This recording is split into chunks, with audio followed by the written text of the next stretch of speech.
বলতে পারাটা খুব জরুরি। কোনো কিছু পছন্দ না হলে না বলতে শিখুন।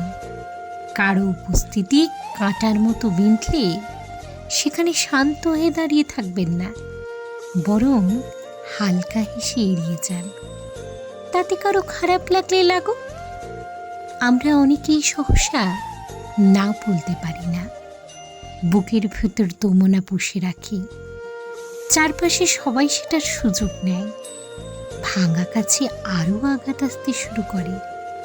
না পারি ফেলতে, না পারি গিলতে, আর এভাবেই নিজেরা ফুরিয়ে যায় ধীরে ধীরে। একবার না বলতে শিখে গেলে আশেপাশের গণ্ডিটা ছোট হয়ে আসবে ঠিকই, তবে স্বার্থ নিয়ে চলা মানুষগুলো মুখ ঘুরিয়ে নেবে, অজুহাত দেখিয়ে দূরে চলে যাবে। আর দিনের শেষে সেটাই ভীষণ প্রয়োজন।